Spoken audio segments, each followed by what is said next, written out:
job of a parts specialist is to sort through the information provided by the customer and translate that into a single part number that addresses the problem they're trying to solve.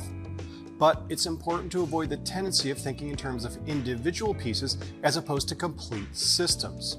Remember, each part number works in conjunction with many other parts and components to make up a complete system, and many systems make up each individual vehicle. As an accounting professional, it's good to get in the habit of asking the right questions to be sure that your customer has properly diagnosed the problem from a systems perspective and to be sure you're selling them the right part to address the issue. This is especially true when we're talking about vehicle electronics. One of the first things you want to ask is something along the lines of, what's the reason for the purchase?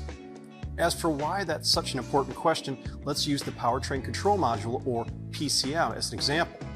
Your customers might know this by a different acronym like ECC for Engine and Control Computer, but for the sake of simplicity, we'll call it a PCM in this video. The PCM is the electronic brain that controls almost everything the engine does. But it's also involved in a lot of things that reach far beyond the engine itself, like the body control module, anti-lock braking system and traction control, electronic steering, climate control, lighting modules, and keyless entry. It communicates with these and other subsystems to share information, data, and interactive functions. Take the anti-theft system as an example. When a motorist enters their vehicle, the PCM looks for a coded signal from a key fob or the key itself. With late model push-button start applications, the PCM won't activate the starter if it doesn't see the correct code from the key fob. With older keyed ignitions, the PCM won't energize the fuel pump circuit if the key code isn't correct.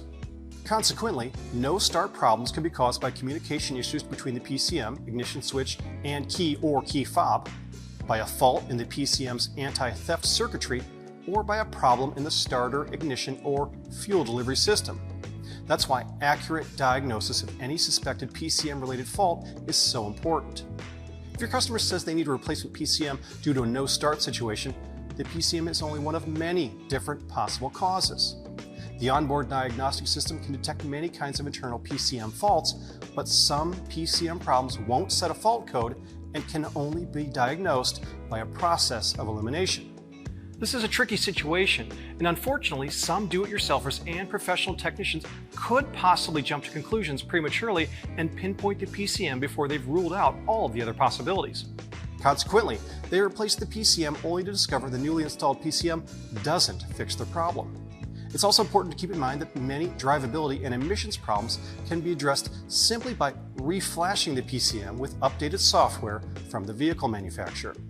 Electronic throttle bodies are another potential source of misdiagnosis.